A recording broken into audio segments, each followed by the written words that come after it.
ಅರಳ್ಳಿ ಸೊಸೈಟಿಯ ಚುನಾವಣೆ ನಡೆದು ಫಲಿತಾಂಶ ಹೊರಬಂದಿದ್ದು 12 ಸ್ಥಾನಕ್ಕೆ ಚುನಾವಣೆ ನಡೆದು 12 ಕೂಡ NDA ಅಭ್ಯರ್ಥಿಗಳು ಕೈಗಳಿಸಿದ್ದಾರೆ.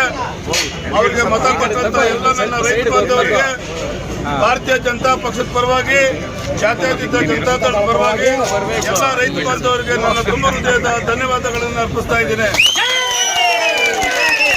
ವಿಧಾನಸಭಾ ಕ್ಷೇತ್ರದಲ್ಲಿ ಇವತ್ತು ಕಾಂಗ್ರೆಸ್ ಪಕ್ಷ ಎಲ್ಲ ಅಭ್ಯರ್ಥಿಗಳು ಕೂಡ 243 ಮತಗಳು ಚಲಾವಣೆ ಆಗಿದ್ದು ಅದರಲ್ಲಿ ಕೇವಲ 70 ಮತಗಳನ್ನು ಪಡೆಯೋದ್ರ ಮುಖಾಂತರ ಭಾರಿ ಮುಖಭಂಗವನ್ನು ಕಾಂಗ್ರೆಸ್ ಪಕ್ಷ ಇವತ್ತು ಅನುಭವಿಸ್ತಾ ಇದೆ. ಎಲ್ಲ ನನ್ನ ರೈತ ಬಾಂಧವರು ನಮ್ಮ NDA ಪಕ್ಷವನ್ನು ನಂಬಿ CMR ಶ್ರೀನಾಥ್ ಮತ್ತು ಉತ್ತಮ್ ಪ್ರಕಾಶ್ ಅವರನ್ನು ನಂಬಿ ಮತ ಕೊಟ್ಟು ಎಲ್ಲ 12 ಜನರನ್ನ ಆಶೀರ್ವಾದ ಮಾಡಿ ಗೆಲ್ಲಿಸಿದ್ದಾರೆ. ಇದೊಂದು ಮುಂದಿನ ಚುನಾವಣೆಗೆ ಒಂದು ಅಂತಕ್ಕಂಥದ್ದು.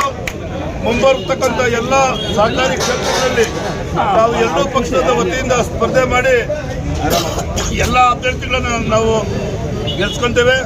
ಹಾಗಾಗಿ ಕೋಲಾರ ವಿಧಾನಸಭಾ ಕ್ಷೇತ್ರದಲ್ಲಿ HFSC ಇರ್ತಕ್ಕಂಥ ಕ್ಯಾಲ್ನೂರು ಇರ್ಬೋದು, ಕಡಗೊಟ್ಟೂರು ಇರ್ಬೋದು, ವೇಮಗಲ್ ಇರ್ಬೋದು, ಬಕ್ಲೇರಿ ಇರ್ಬೋದು, ಕೋಲಾರ ಕಸ್ಬಾ ಇರ್ಬೋದು, ಅರಳ್ಳಿ ಇರ್ಬೋದು, ಎಲ್ಲ ಕೂಡ ಒಂದು ನರಸಾಪುರ ಒಂದು ಬಿಟ್ಟರೆ ಎಲ್ಲ ಕೂಡ ಇವತ್ತು NDA ಅಭ್ಯರ್ಥಿಗಳು ಮೈತ್ರಿಕೂಟ ಇವತ್ತು ಆಡಳಿತ ನಡೆಸ್ತಾ ಇದೆ.